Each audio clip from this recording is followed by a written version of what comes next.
You're my angel. Hello, YouTube. Welcome to my channel.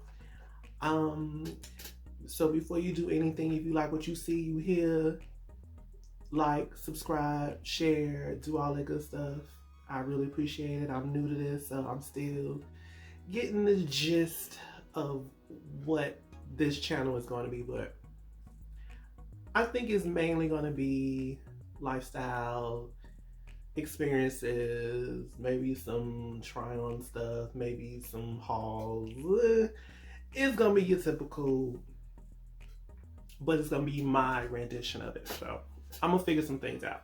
But anyway, today we're going to talk about my experience with haircutting franchises, or a certain haircutting franchise. I don't think I'm going to say the name of the place just in case I have to go back. just in case. But we're going to talk about the hiring process first, which was fairly easy. You just go online and you fill like a little questionnaire out, and then you fill out the location that you want to be. Like, you put in your zip code and it'll give you a list of places that are hiring, and you basically fill that questionnaire out and then you submit it. And then if they're looking for people in that realm of your zip code, they'll call you back, or they'll give you a call. And it's fairly easy. Like I say, you do that, and then they call you and they go in for an interview. So the interview process is another thing that's fairly easy. You go in and you talk to the manager or even the franchisee, because my experience on my last salon, because I've been to 3, my second location, I talked to the franchisee of that particular shop. And, she was fairly cool, blah, blah, blah. The first time I talked to a manager, she was fairly cool. Like I said, the process is very, very easy. You just talk to them, you talk about your work experience as far as cutting hair and stuff like that. And then you do I did the physical first. So you go in and you cut hair first, and then they let you know if they want you or not. Then you come back and you talk to the manager again. So the manager basically is the person that is going to be doing the whole process if they have a manager. See, like I said, my second shop, I talked to the franchisee because at that time they didn't have a manager. But anyway, everybody's experience is going to be different, but I'm just going to give you my perception, my experience of going through this process. So I did my physical interview first, which is cutting hair. Excuse me. And they give you 3 haircuts, and it's a bob, stack bob, clipper cut, and a 0 clipper cut. And then if they like what you've done, or if you meet the requirements, and even if you don't, sometimes they will call you back and then you can do some training and blah, blah, blah. We're gonna get into that. So I did all that, and then you talk to the manager or the franchisee again. You fill out paperwork, and then you can get started. So, you get in, and if you don't know how to clipper cut, they will send you to training. Now, so I'll talk about the training. My experience with the training was honestly a waste of time, because I had already kind of knew how to do clipper cuts, and even the cuts that they did kind of go over in the training, it still was a waste of time. So it's best because I did a lot of research online on how to do clipper cuts and stuff like that. So I kind of figured out how to do it myself, and I figured out my own technique of getting through a clipper cut, because you do have a time limit on cutting hair because they say time is money, blah, blah, blah. But we're going to get into that. But you go to training, and it wasn't very helpful to me, but other people, they thought it was okay. I didn't like it because I needed a certain technique on doing ball fade, which that's a barber term, but a lot of people that come into these franchises want a close cut and they want it to be faded a certain way, like we're barbers. Working at these franchise places, 90% of the time, these are hairstylists. And a lot of clientele do not realize that we are hairstylists that have picked up on cutting hair and, but we're not barbers. But anyway, so you go through training and you come back and you start. The pay, you get paid by the hour. You can start as low as $9 an hour, and you don't get any raises. But in my second shop, we kind of talked to the franchisee, and then she gave us $1 raise, and I have been working there a year already. So she gave us $1 raise, but after that, I never got another raise. So they don't do raises unless you kind of push to get a raise, or if your shop is fairly busy, you can make, decent money, I guess. Money is money, I guess. But you can make fairly good money, I guess. I'm trying not to be negative, and I'm trying not to kind of, talk bad about this company. But like I said, I just want to give you my experience working there. So the pay, $9 an hour with tips. So it kind of balances out, but I'm gonna be 100% honest. You will not be able to live with this pay. And I'm just gonna be 1,000% honest. I was not able to live, and I was able to save a little bit, but I wasn't able to live on my own. You definitely have to have some type of help, or anything like that. But this is basically a job for people that are just coming out of school, or, very young hairstylists that want to kind of perfect their hair cutting. Because you're constantly doing different type of haircuts, like every minute, or not every minute, but every hour you're doing something different, some type of clipper cut, or some type of bob, some type of stack bob, all that. So it's a job for a younger person. I really would not suggest, or if you a little bit older and you just need some extra income and you know how to cut hair, it's a good place to go. But as far as trying to live, trying to do it big and have a whole lot of money, nah.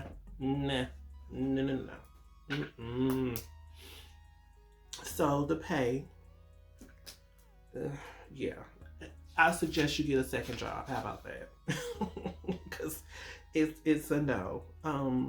So in the service business, which I like to call working there, being in the service business, because you are getting paid hourly and tips, you're going to get a lot of clientele that do not want to tip. And I know people have their opinions about tipping. You've never worked in a service industry, waitress, hairstylist, any of that, you do not need to have any type of opinion on anything. Just keep in mind that these people have a life outside of what they're doing. You know, they have bills to pay, they have mortgage, they have rent, they have car note, all this stuff. So when you come in there getting a service as far as your food and getting somebody to make you look good, compensate these people.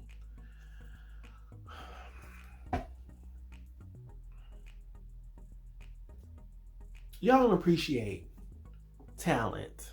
Y'all don't appreciate good service. But whoever watching this, if this rub you the wrong way, oh well, honey, learn how to tip. Just tip your people, your service people. If you can't tip, don't go. Don't get your hair cut. Don't go to restaurants if you ain't gonna tip. And if you don't know how to tip, watch it on YouTube. How to tip your stylist or your waitress or waiters at restaurants. Because everybody else, you Google everything else. You YouTube everything else. YouTube that. YouTube how to tip. How about you do that? Because I'm sick of y'all. I'm sick of y'all non-tippers out here. Period. Learn how to tip.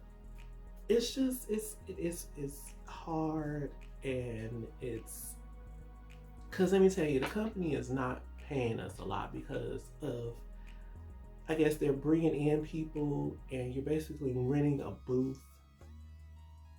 Logically, you're renting a booth and they're bringing in clientele. So, you know, I think that's the reason why these franchises don't pay a lot of money, which I understand. But on the other end of people coming in there getting haircuts at a very, very cheap price, because you will not get a haircut for $14 at a regular barbershop or place like that, and you get it's a good haircut. It just won't happen. It just really won't. So please tip your hairstylist. Please tip your waiters and your waitresses. Please, I beg. It's just it. If you don't have it, don't get it done. If you don't got the money, if you only got the $14, $15, $16 to get a haircut, just don't get a haircut, because we didn't get any of that money, not a penny. So I never understand. That's why I had to leave. But I'm not gonna talk about that at all.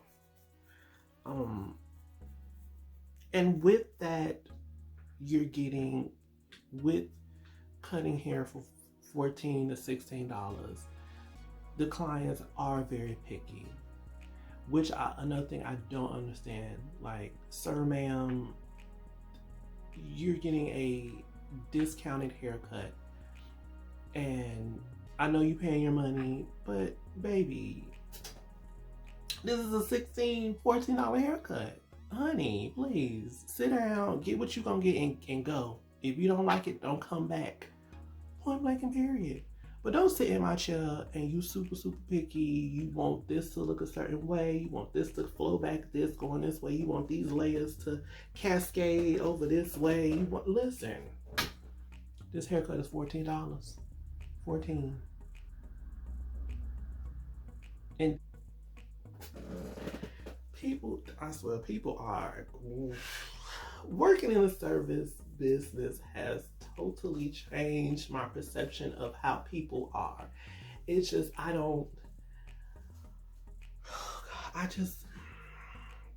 people need to do better. People definitely need to do better, because this just don't make no sense at all. It's just, and then I worked in retail for 10 years as well. Okay, let me just say this. I worked in retail for 10. I've been a hairstylist since, excuse me, I've been a hairstylist since 04. So we gon' go with that right there. We just gonna leave that at that.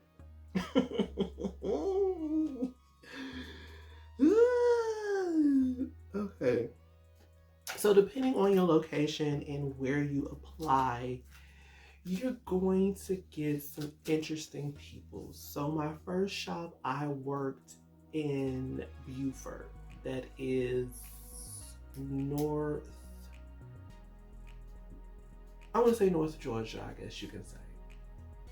It's North Georgia, is by Mall of Georgia and blah, blah, blah. So that area was full of very interesting people, racist people, some nice people, but mostly racist people. My second location was close to the city. It was in Decatur. And that location had a lot of drug addicts. It had a lot of older people, and it had a lot.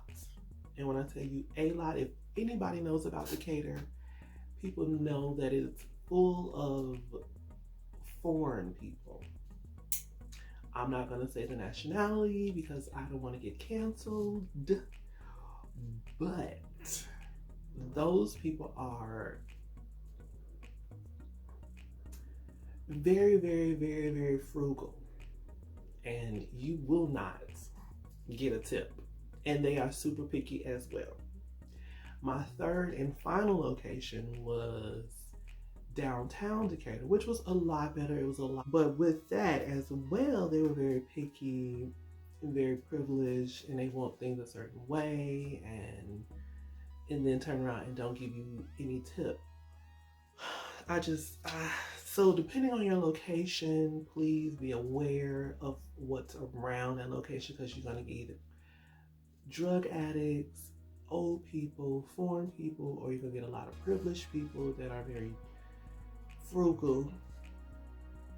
I don't want to say the C word, cheap, but we're not going to say that. We're going to say frugal. A lot of frugal people.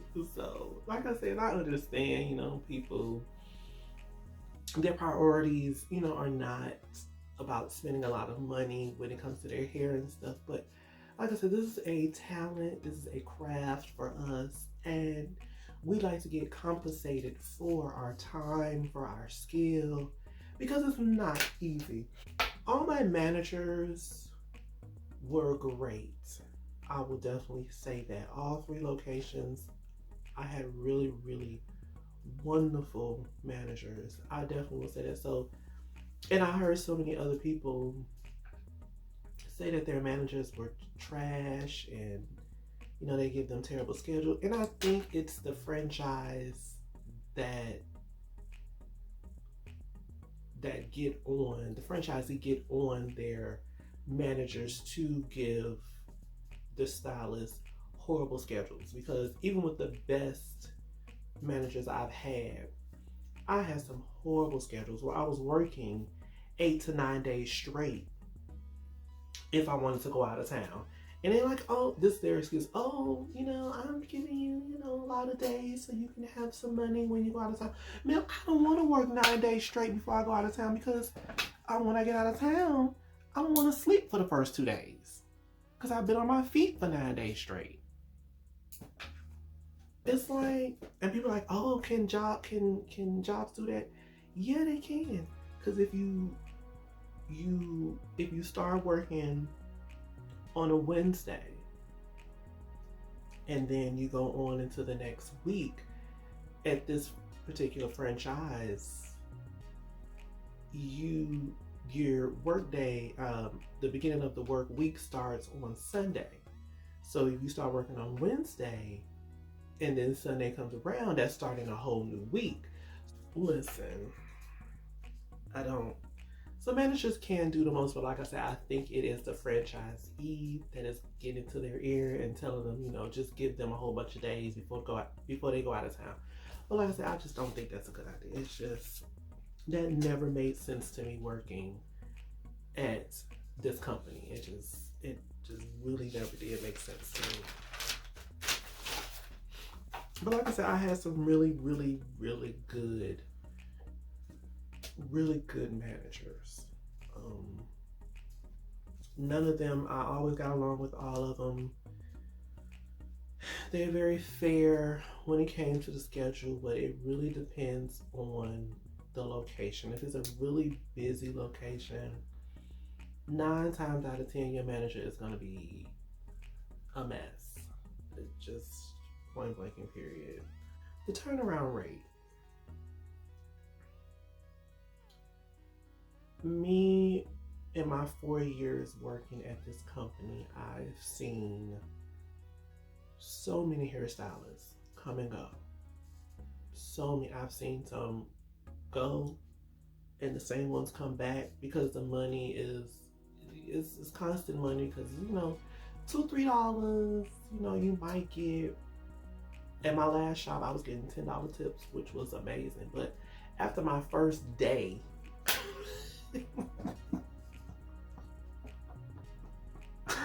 my first day working there, I was getting $10-20 tips. After that first day, it just like went all the way down. It just went to $2, $1. So, you know, they get you all hyped up that first day, like, oh yeah, you knew.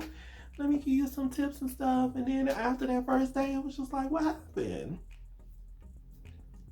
I think that next day after my first day working there, I got like 3 people that didn't tip me, and then 2s and 3s the rest of the day. I was just like, what happened? And then, you know, after a while, when people get comfortable with you, they start tipping you better. But then it's just like those weeks and days, you like, I'm going home with $20 and I done did 10 people.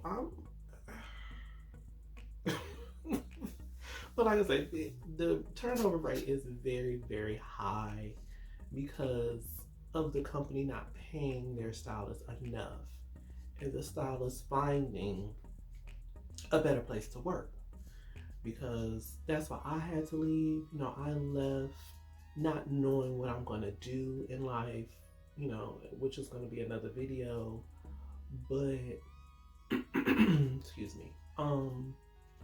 I just had to go because I felt like my talent was being wasted.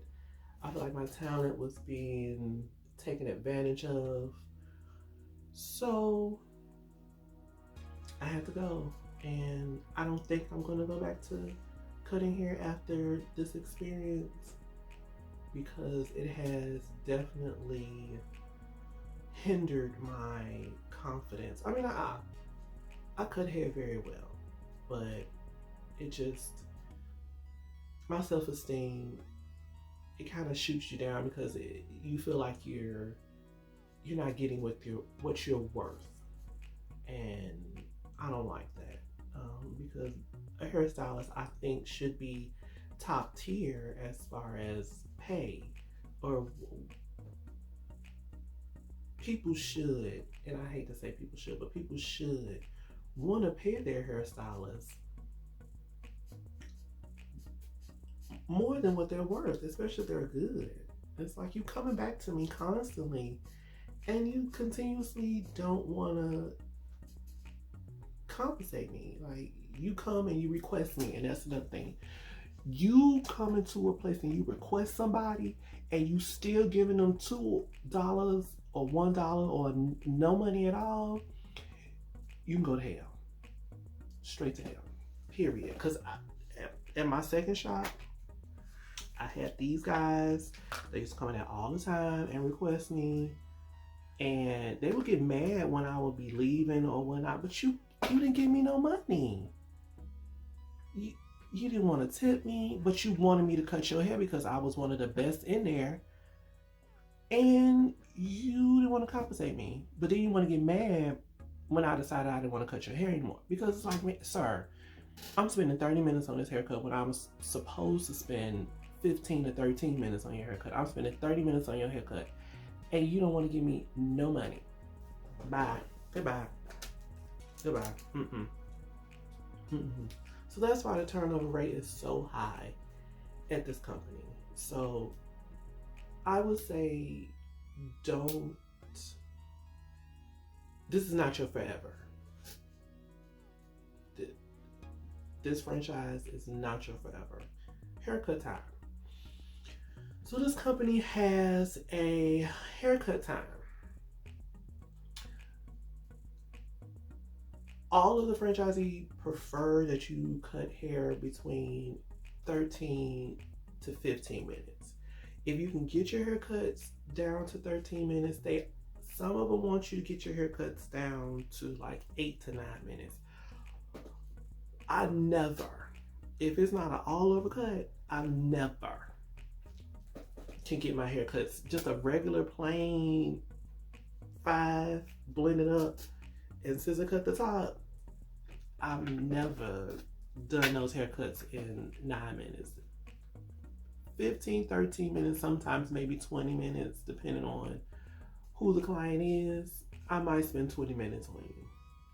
But they prefer you do a haircut in 13, 15 minutes, which I think it is outrageous. And who in the hell? And clients have the nerve to want a perfect haircut. Child, please. I don't understand. But I understand that's because of the price of the haircuts. You know, you want to get these people in and out, especially if it's a busy shop. You do want to get constant people in your chair, you know, which is fine. I mean, because we only get paid $9 an hour, so you zip get you out that door. Goodbye. But see, that's when them picky people come into play, because it's like, honey, this is a $15 haircut. You gotta go. Okay, zip, gone. All right, go into this franchise knowing that you're just going in here to perfect your hair cutting. You're just going in here just to get practice. Is what I basically, after a couple months of me working there, I just put in my mind, this is practice. I'm practicing on these people because I'm not getting paid enough to put my all into this. Look for something better. You know, if you want to go to just get the practice, this is a good place. It really is. I don't really have anything else bad to say about it. The pay is not great. You know, the clientele is not that great, but the money, you know, a little bit of money that you get every day is not bad at all. And it's good for what it is. Would I go back? Ooh, probably not. I've been thinking about it lately because I am unemployed. So I've been thinking about it. I didn't get the stimmy like everybody else got the stimulus. I didn't get it. I'm not on unemployment, so it's just like I'm living off my savings at the moment, and I just go into it knowing that it's practice. You know, get your practice in, get your haircut time at a decent, and get out of there. Please do not stay in this company for years. Like I've met a lot of wonderful ladies that have been working there for 12, 15 years. I just can't, I can't fathom working there that long, because, and I hate to say this, but a lot of them have husbands, they have, or partners and stuff like that, and they have that extra person there that has a good job, that's helping them. After a year, go somewhere that you're valued, because they don't value you there at all. You know, my last manager, when I left, she did try to make it better for me, but it still just wasn't enough. Like, I have goals that I need to fulfill. You know, I want a new car, so on and so forth, and it's just like, honey, y'all not paying me enough here to deal with these folks and still be able to get a new car and be able to pay my car note and be comfortable. No, absolutely not. And to this company, if y'all have figured it out, you know, bless y'all. Y'all need to do better to y'all hairstylists. Y'all really, really do, because it's unacceptable, you know, how you treat some of these hairstylists. And you know, I just pray that hairstylists are treated better, because there's a lot of us out here, and a lot of us are giving up on doing hair because we're not appreciated. And we put our heart and soul into this, and I just hate that we're not appreciated. I really do, because there's so many talented people out here, and like I said, we're giving up.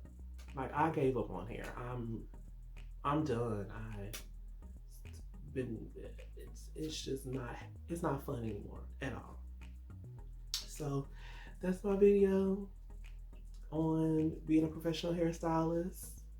You know, I hope you enjoyed the video. I hope you got some type of information.